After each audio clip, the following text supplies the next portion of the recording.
Welcome to another episode of the Balancing Hormones Naturally podcast, where we offer actions and steps you can take today to start balancing your hormones naturally. This is your podcast host, Leah Brueggemann. I am a functional diagnostic nutritional practitioner. I am honored and excited to be your guide on your journey to better understanding your hormonal health and how it affects your everyday life.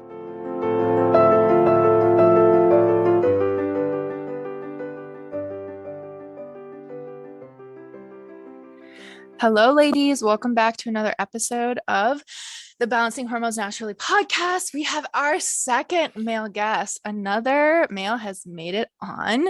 This is Dr. Patrick Flynn, who is the founder of the Wellness Way Clinics. In his youth, he experienced a series of events that led him to discover immune and neurological issues. This discovery prompted him to begin his health journey to find his life purpose and initiate the pursuit of his education. So he's now a doctor of chiropractic and obviously continued his education everywhere else. He is the author of the book I Disagree and also the founder of the Wellness Way Clinic. So I'm excited to chat with you. So I would love for you to start at the beginning. So let's go back. What happened when you were a teenager? Well, it actually happened before that. When I was in grade school, I was diagnosed as a juvenile delinquent. Today they would probably call it Asperger's or ADD and the other more neurological issues. And what transpired is it was a very difficult student because my brain was always going 100 miles an hour, couldn't focus, all F's and D's, and never realizing the fact that there was certain issues going on that led me now to my degrees later in life. But what happened is that it was manifesting as neurological disorders, but it was really an immune issue. And I started to figure out when I was a teenager that you can react to certain foods that cause different brain activity. Now, obviously, Johns Hopkins defined that as the gut-brain connection back then. So there was immune issues by eating foods and doing certain things and vaccines that triggers things. And so as I started to relate to those, I started to realize that, oh my goodness, medicine actually has it wrong. So I went to college with a background in nutrition and immunology. I started to go, well, if I go in the medical field, it's just going to be drugs or surgery, what they try to do with everybody. Yep. And remember, this is the early 90s. So it wasn't as medicated as they were today or vaccinated as they were today. And so I went to more of a natural field that way, thinking that it had a little bit different route. And so then I started to realize that as I started to figure some of those connections of how the body works by going through chiropractic school and everything, I realized that now chiropractic itself, what it's understood for, is totally wrong, but the medical system has it extremely wrong. People say, Doc, how can you say that? Well, let's look at this. We have more heart disease, cancer, diabetes, infertility. One out of every 3 couples have a problem with having a child, which was fertility was my biggest thing. My whole career based on. I've helped over 2,000 women that said they can never have babies. And long story short, what happened is I realized that not only the medical field is dramatically wrong, they've actually misled people to understand now they don't understand anything about hormones. And people say, how can you say that? Well, let's look at the amount of breast cancer that's happened over the last 23 years that I've been in practice. Yep. And it's gone up. Well, if you were so smart about it, why does it keep on going up? You say, so long story short, one thing that made me understand hormones distinctly through the years was before I was even graduated, I met my wife, who's now my wife, obviously over 20 years, that had endometriosis so bad, had ulcerative colitis, had a bunch of health conditions. They said, you can't have children. Well, once again, as my book said, that became an international bestseller.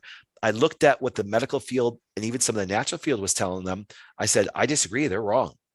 And I proved them wrong. But then on top of this, I built a whole healthcare system, which we call the Wellness Way Clinics, which stem all over the United States and Europe now, by showing that, listen, even though there's 2 different perspectives, the perspective we have right now is dominant medical, and our success rate, even in COVID, it's horrible. But there is a different way. Yes. And so long story short, that's what stemmed me to figure out hormones, where at still this day, I've seen over 100,000 plus labs myself. We have documented millions of labs that I've never seen a medical field, the functional medicine, the natural world ever test hormones properly. And therefore, that's why they'll never be able to figure it out, even though we have more medical and more natural stuff ever in history. There's more availability of natural stuff in history, and people are still sick because natural people and medical people think wrong. Yeah, I'm going to pause and expand this for everybody really quickly because I often hear from people where they're like, well, I have all of these symptoms, textbook symptoms go in and the doctor's like, your TSH is normal, so we're not going to dig any deeper. And it's like, well, there's a lot more labs than your TSH. And I love running a lot of like functional labs that you wouldn't even be able to get at your conventional doctor. And I have all these clients, they're like, can I go to my primary? Can I get my doctor to run this? Can I do this? I'm like, you'll be banging your head against a wall because there just seems to be such a dichotomy with conventional medicine of like not digging deeper, of not looking outside the scope of these couple labs that you run. And if those are normal, then there's no reason to look deeper.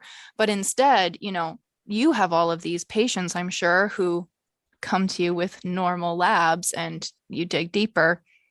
And it's not that your doctor is necessarily reading the lab wrong. They're just not running the right labs. They're not looking in the right direction. Right. Well, and I've created a healthcare example that really can give it a better sum, because when we speak, they're going to think that we're against medicine. Well, it's not true. I always tell people this. I said, think of medicine like the fire department. If your house is on fire, they're going to use axes, hoses, drugs, and surgery to put out the fire. Great. And we exemplify that. Oh my goodness, my grandpa got saved from a heart attack, get in the emergency room, saved his life. Great, cool, put out the fire. House didn't burn down. Yep. But guess what happens? The doctors that took care of the house allowed the house to get so bad in the first place. But in the first part is this, you still need a carpenter doctor to rebuild and help build the body and keep it normal. And 95% of all fires are preventable. Just like, for example, that's the lowest statistic I can find when they talk about 95% of all chronic illnesses are lifestyle related. And because I'm a carpenter doctor, so when I speak about hormones, when I speak about COVID, when I speak about anything that way, I'm speaking from the carpenter viewpoint, because my job is to actually know what that body needs, rebuild it. The only thing that I did way before anybody even thought about it back in the 90s, I said, listen, if you talk about the thyroid, people say the standard, even till maybe in the last 5 years, was TSH. Well, TSH is not a thyroid hormone. It's a pituitary hormone. And on top of it, you can measure T4, T3, free T4, T3, and your testing's still incomplete because you've never actually even tested the things that throw off the thyroid. And so I wrote panels back in the 90s for the immune system, for hormones, that still to this day. And if anybody ever tries to test hormones and runs one lab, I will prove to you in 2 seconds that you are incomplete on your hormone testing. So you can't have a physical or mental view of what women are going through, or even men are going through, unless you do 2 separate labs at one time. To get a more clear picture. This was back in the 90s and stuff. So it's like, our healthcare system is not really, it's not a healthcare system. Healthcare. It's a disease management, pharmaceutical Band-Aid. You have a symptom, let me give you a pill to suppress the symptom. And so I think though, yes, we need to change that. But coming from the patient perspective, I don't think that you should go to your doctor's office and get mad that they're not running these things. That's what they're trained in. If you want lifestyle changes, you want natural changes, you have to go to somebody who specializes in that. So it's like your healthcare team doesn't have to be your primary, your OBGYN, your endocrinologist. Your healthcare team can be a practitioner. It can be a chiropractor. It can be a pelvic floor therapist. You need all these people in your corner. But I think it's important, before you go to whoever you're choosing to go to, what do they specialize in? How do they treat? How do they help you? Because if you're looking for natural solutions and you go to a conventional doctor, you can't get mad that they're like, here's this medication. And let me go back to my analogy. People go to fire department type doctors, as I give my analogy, medicine's fire department. They have drugs and surgery, axes and hoses, but then they ask them how to take care of the rooms of their house. And the sad part is this: you cannot rebuild a house with an axe and a hose. You can't. And see, so therefore you're asking carpenter questions to the fire department, and it makes no sense. Or you're asking them to do a blueprint of your house with an axe and a hose. Makes no sense. I'm saying that's what as you get my analogy, that's what carpenter type practitioners do.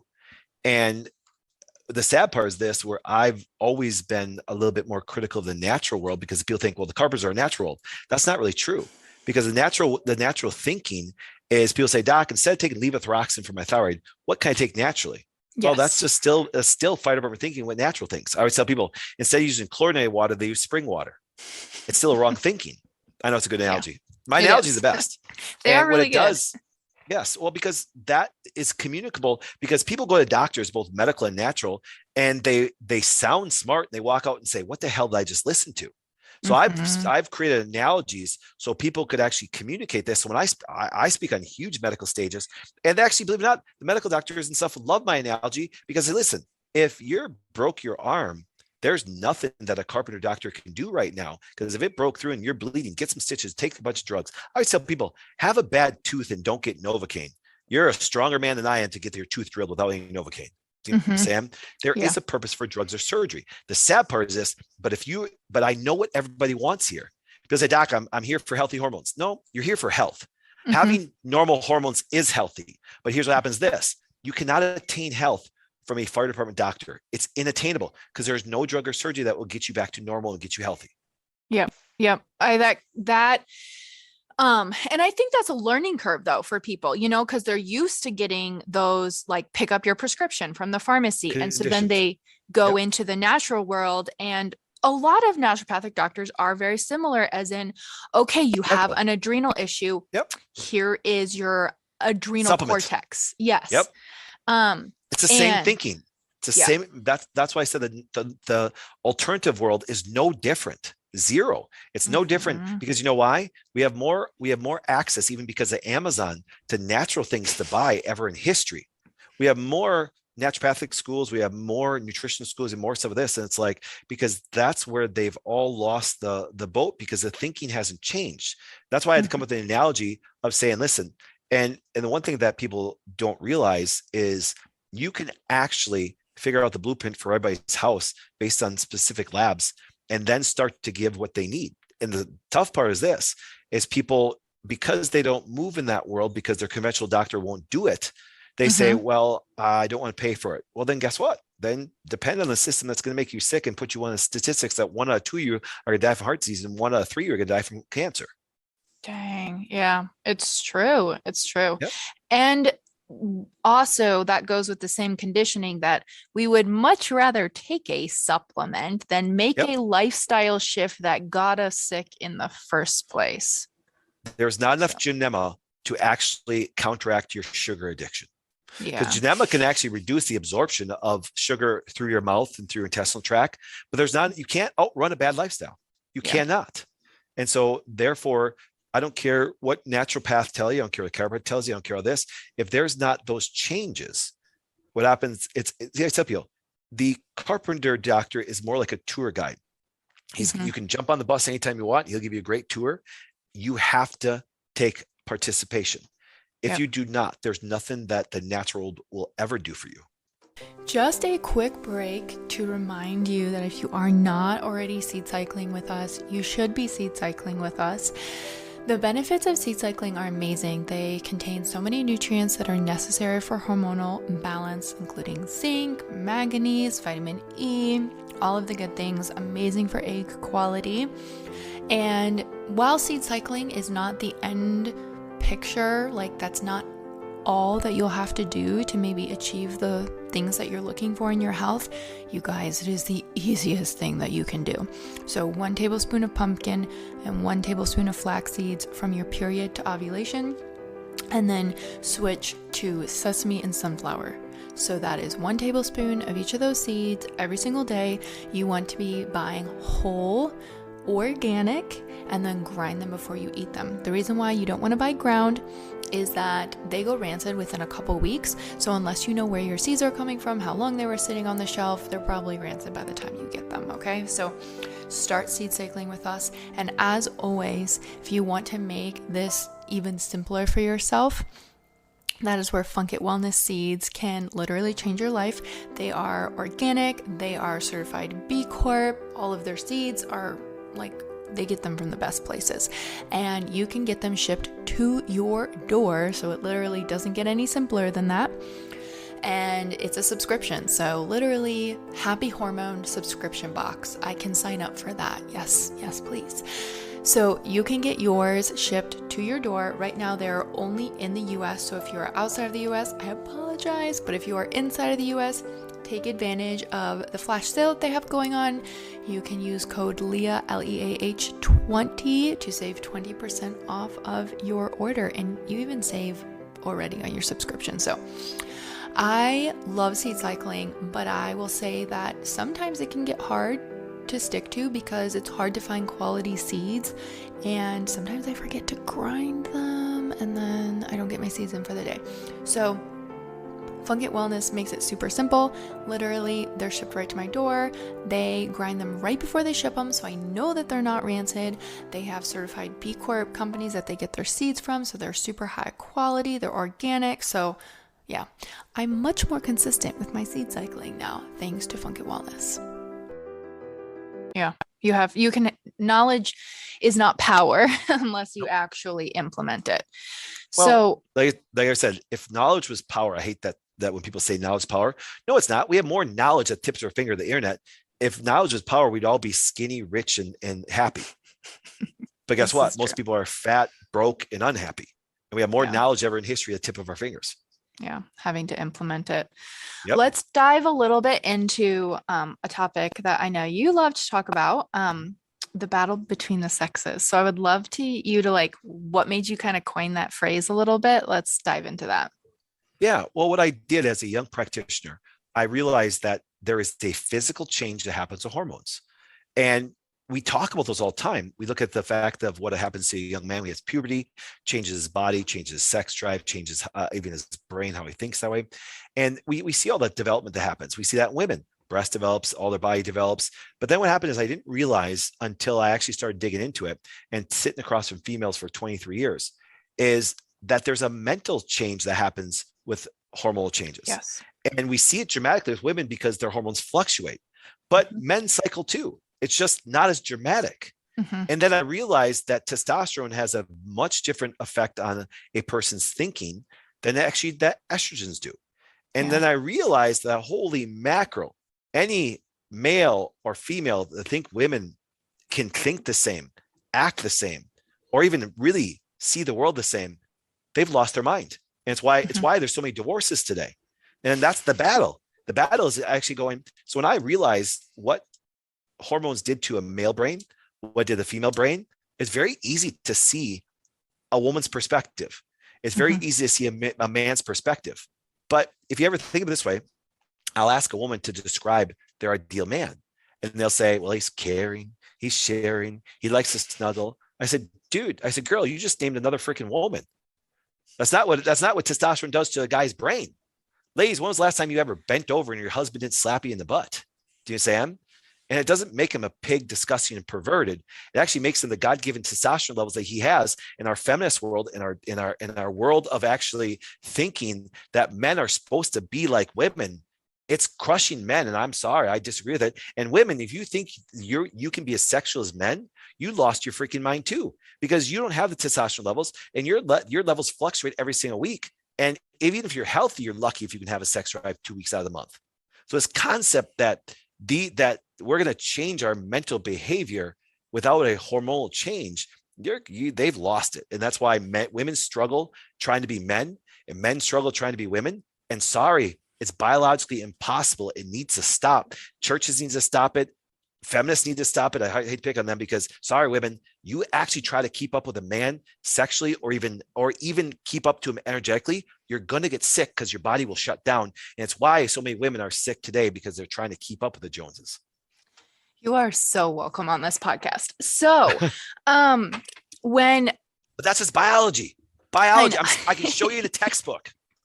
No, it's so true. And that's where women need to understand the power in their cycle. And when you work with your cycle, how much more powerful you are, and you can break your glass ceiling instead of trying to work against it and fit into the man's cycle, which is completely different than ours. So step into your own superpower. So I want to hear this from a guy's perspective. Talk to me about the fluctuation of hormones on women's mood and all of that. I just want to hear it from someone else's. So if you think of it this way, I put a chart out there back when I was in my early 20s, because I started when I was 24 years old, and I'm 47 now. And I looked at if you were just type in female cycle and Google search it, okay? And what I did is I looked at the pattern of roughly a 28-day cycle of a woman. Ladies, your cycle can fluctuate every month, but the average goes for about 28 days. It could go 26 to 32. You just don't want to go below 26 or over 32. But let's say it was 28, 29 days, and it fluctuates a little bit per month. That's cool. You're never the same every month, okay? But here's the point. I looked at the cycle and realized that the hormones change roughly 4 times in the month. And so I created a chart that showed, and I realized that there's 4 zones of a woman and stuff like that I actually made some humor with them, but actually it's all biologically true. But if you look at, day 1 of a woman's period, her estradiol and her progesterone are very low. And what's going to happen is this: there's a physical threshold that a woman can only do during time. There's a mental threshold. And here's what happens compared to the second week as they start to build up. There's different physical and mental things that happen. On top of it, a woman is socially, she's actually a different sensitivity from chemical and emotional. She actually has different love hormones produced by it. She has different serotonin produced by it. And any woman that tells me that she can be emotionally stable in her eyes through the whole month actually doesn't understand. Women cannot be emotionally stable through the month. It's physically impossible. It fluctuates. And because men don't understand that, because their cycle only changes very little. A man's testosterone skyrockets when he's about 13, 14, roughly on puberty. And it stays elevated his whole life. You say, well, doctor, what's the cycle? Testosterone fluctuates a little bit higher in the morning than at night. Ladies, how can you tell? Just lift up the covers tomorrow morning before your husband gets up. You know what I'm saying? You'll be able to see why it fluctuates, okay? Now, I know that's funny, but it's true. But here's what happens this. So we have a little bit of fluctuation, and we do change a little bit mentally. We're actually more calm, more relaxed, more focused at night than we are in the morning. And we're meant to do that way. We're meant to go out and challenge the world and go after the world. Women's bodies aren't made that way. Women's bodies actually fluctuate through the month, and they can physically, here, watch this. And ladies, this is going to resonate with you. There's one week that you'll get up, put your bra on, it's all nice and full. The next week you put your bra on, it's a bunch of shriveled raisins. Because why? Because you physically change exactly through the month. Madal, guess what happens, ladies? Those estrogens have a psychological effect. So you're not going to be the same mentally every week. You're 4 different women through the month. So I tell men, you want variety. You already married 4 different women when you marry one woman. Oh my gosh. I'm going to backtrack really quick before all the women come for you. It's a good thing though. No. I agree. I'm just going to rephrase your words really quick. So I disagree with the word unstable, but simply because I think that when women's hormones are in balance as they fluctuate, they should be within. I never said unstable. You said they moods. Fluctuate. No, you said if you think your moods are going to be completely stable.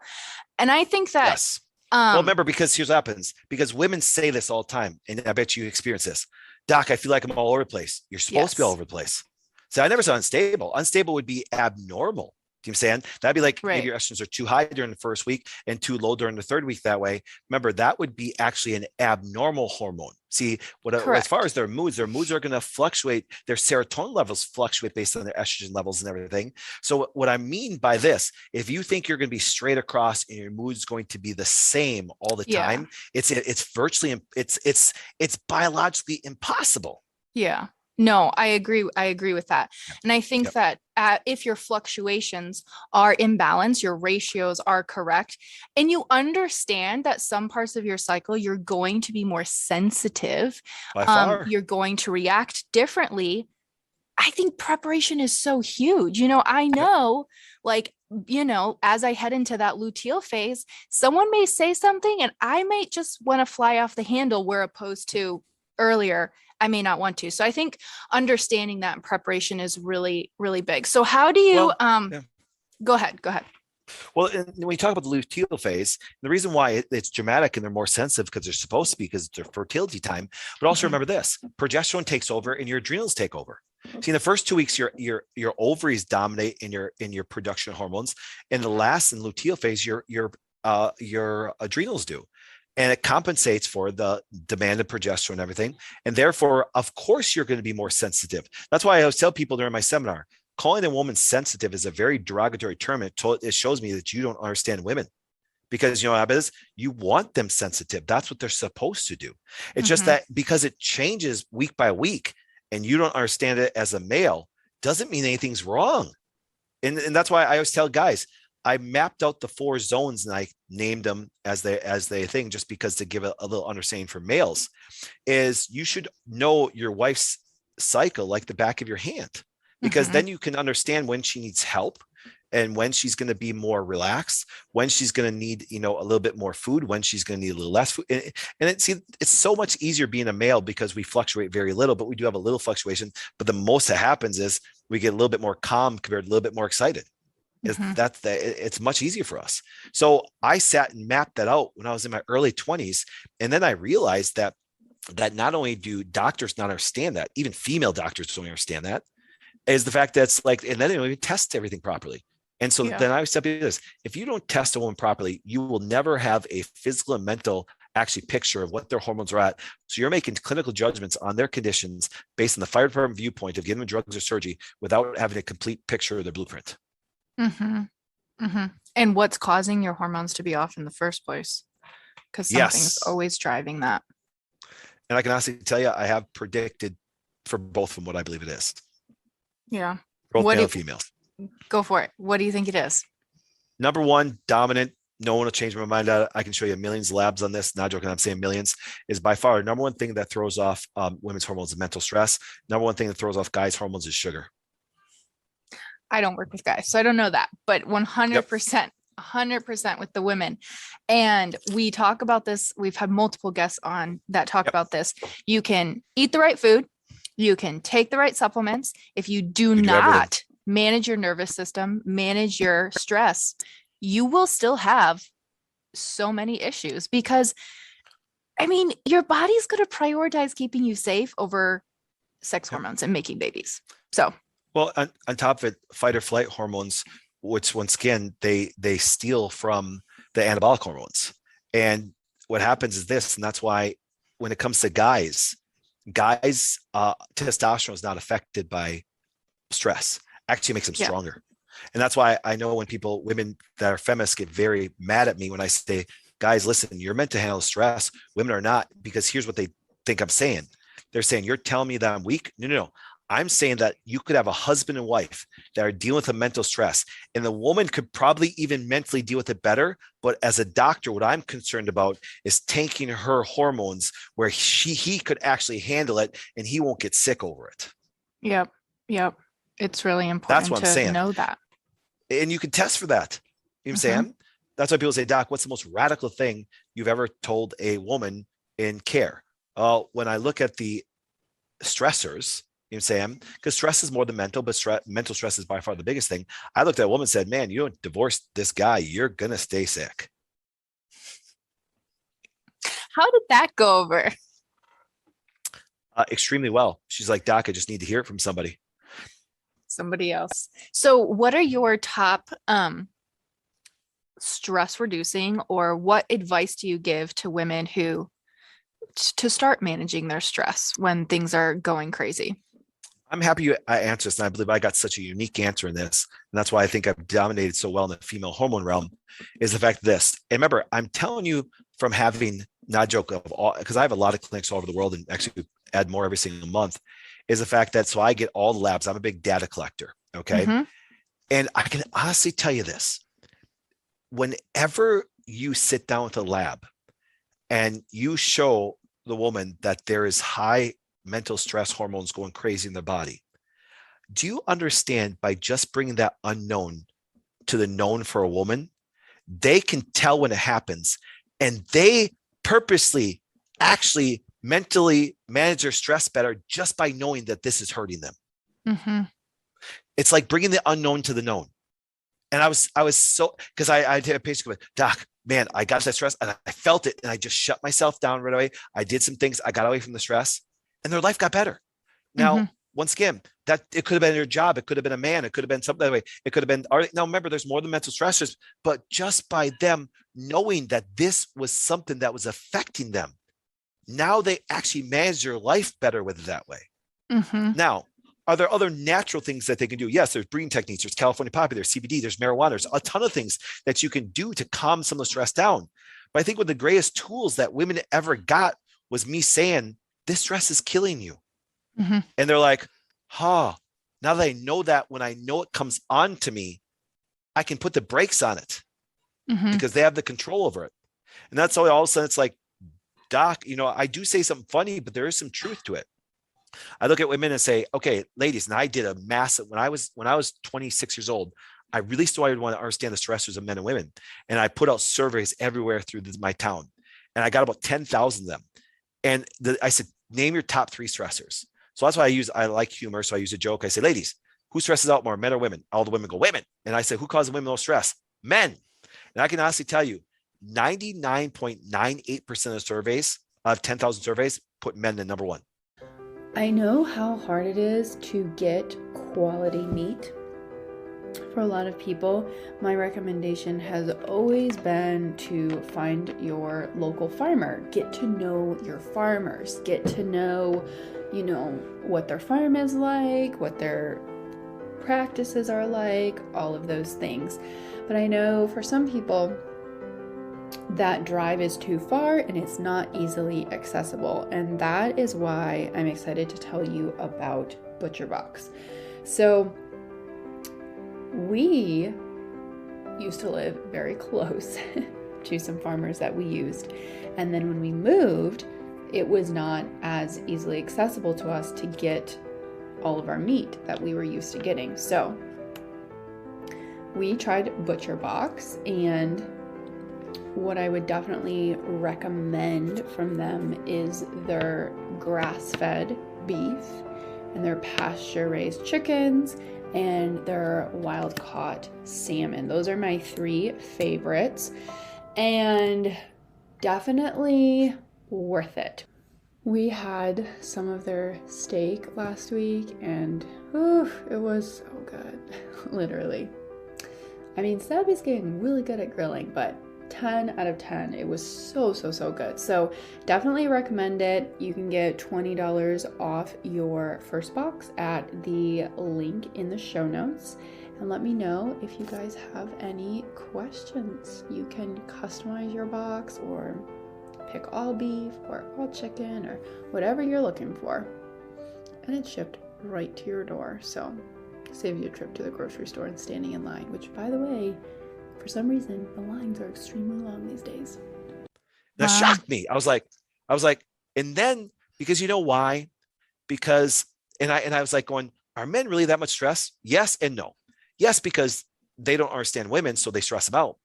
But I realized that estrogens are very connecting hormones, and a woman will think about their man all day long. A man, testosterone is very unilateral, very laser focused. So we leave the house, we forget our kids and wife even exist. So we don't stress out that much, and so there's the big difference. And I started to go, oh my goodness. And so then I start to teach that to women. They're like, oh my goodness, you're right, doc. And then I watch them deal with their mental stress better. And then even if they did have a stressor that came that they couldn't control, well, here's some things you can do. And here's some relaxation techniques. Here's some herbals. Here's some stuff like that. But I always tell people, that's still a natural Band-Aid. That's still a natural Band-Aid. The California poppy will help you adapt, but you still have the stress. So I'll help your body not fall apart. I'm just a natural Band-Aid. And that's what the natural field has become, a natural Band-Aid. Because if they're not going after their stressors, eventually you won't be able to adapt. And then you end up with drugs anyways. And that's why the natural field always fails long-term, unless they dig.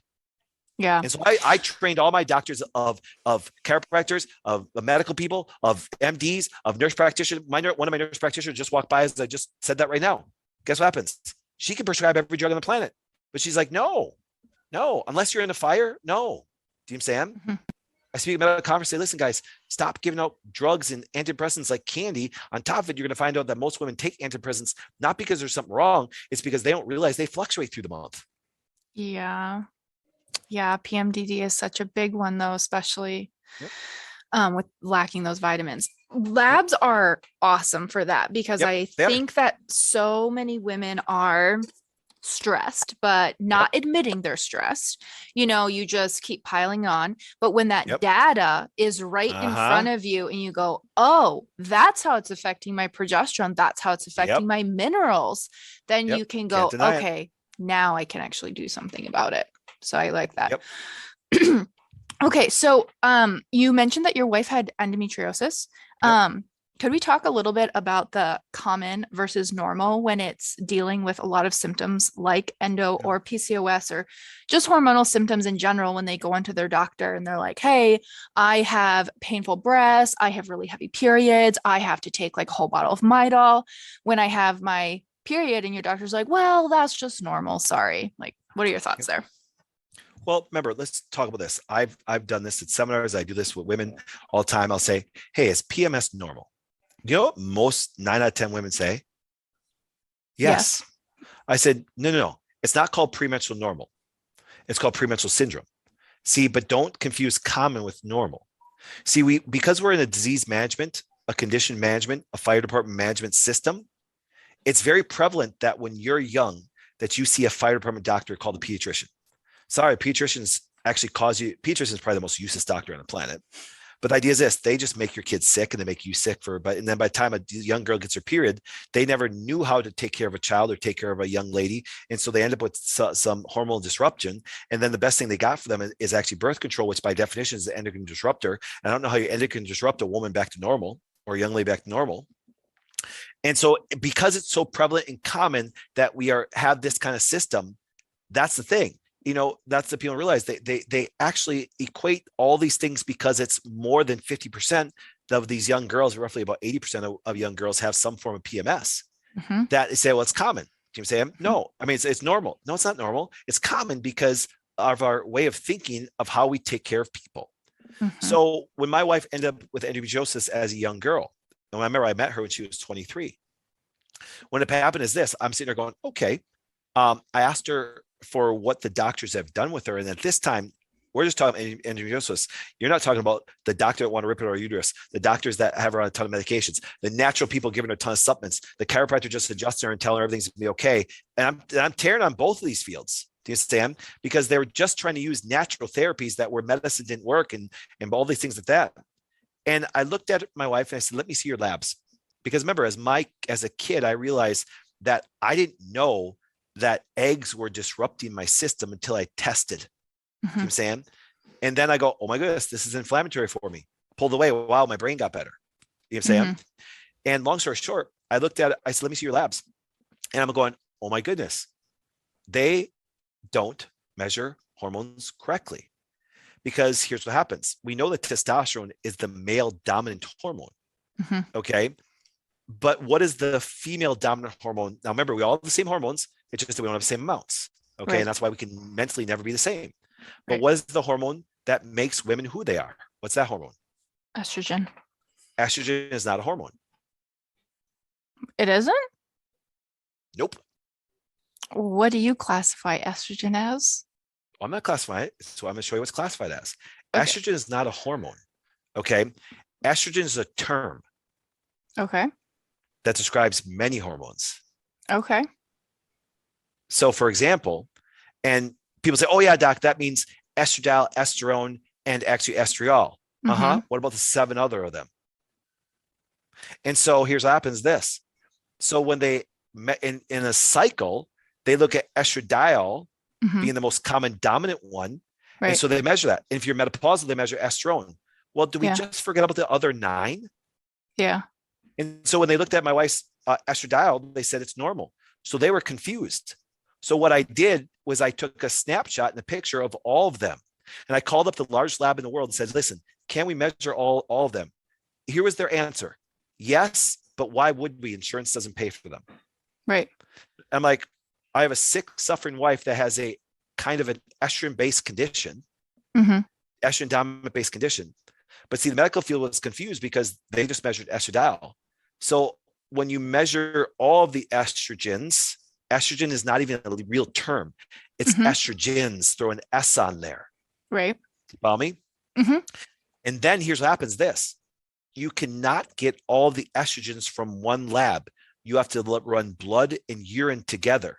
Yeah. So if all these women, for example, and so I started doing this back in the 90s before they even thought about doing this, and going, man, your 4-hydroxyestrone is horrible. Now I know how to actually get that restored back to normal. And then guess what happens? Or the other estrogens.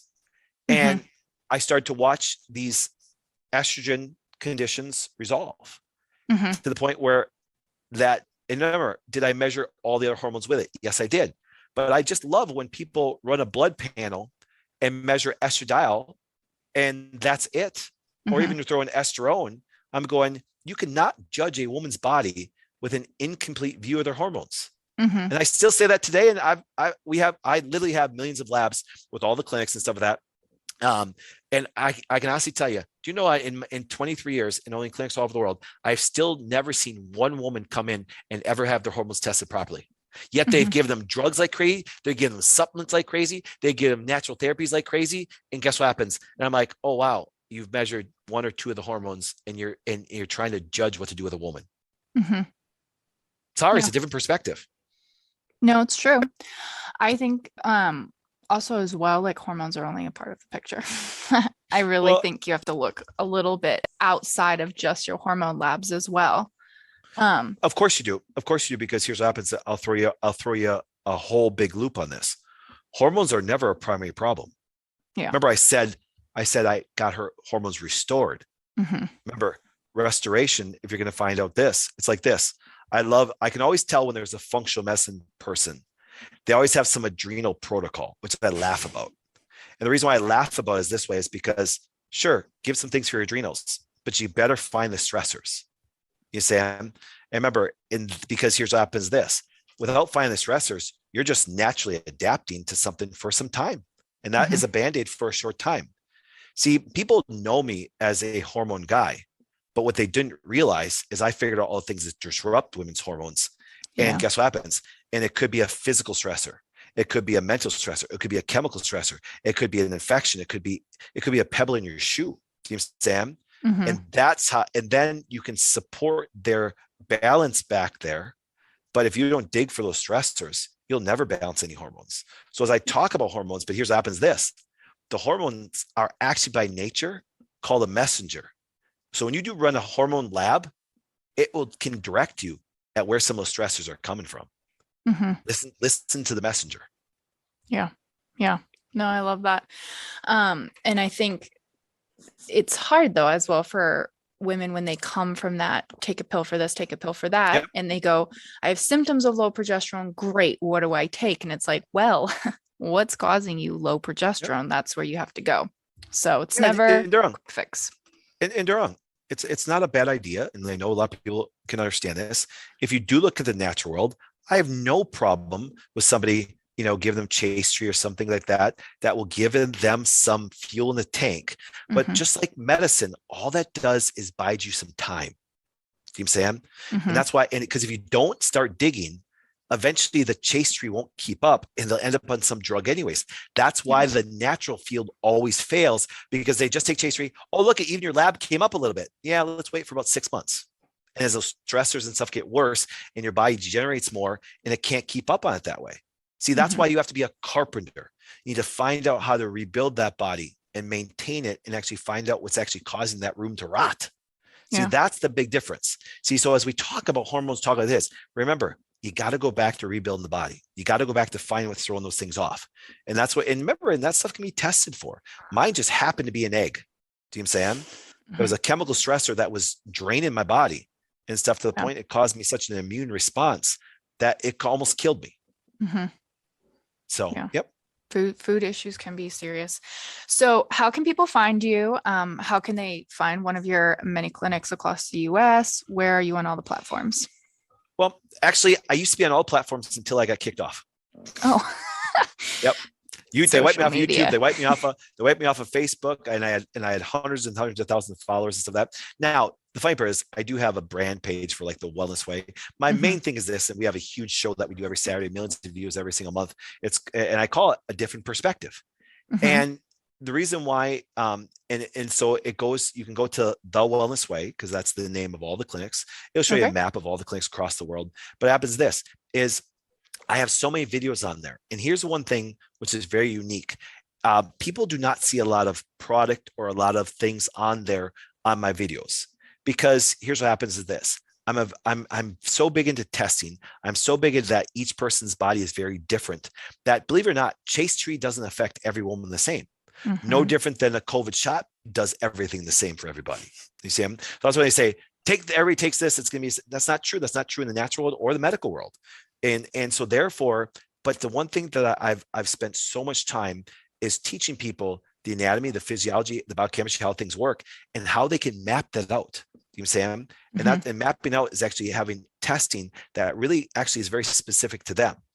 And so I have a ton of videos on there. And like I said, I think of the Wellness Way page on Facebook and YouTube is still there. But what it does, it just gives people good information, and there's no sales pitch at the end. I do enjoy these articles when I'll read somebody that writes something and then they have a magic supplement at the end that's going to fix everything.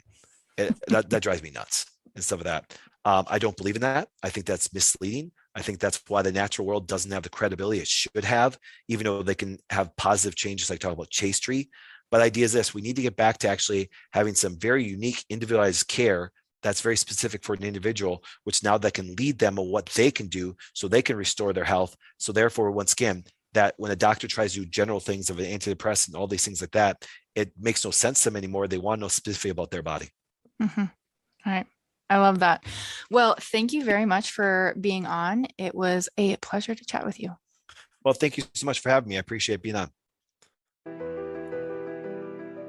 Thank you for listening to today's episode of Balancing Hormones Naturally. If you found this helpful, I would love for you to share it with a friend and post it on your stories and tag Balancing Hormones Naturally podcast so we can get this message out. You can find me on Instagram at Leah_BRUEG, and I would absolutely love to hear from you.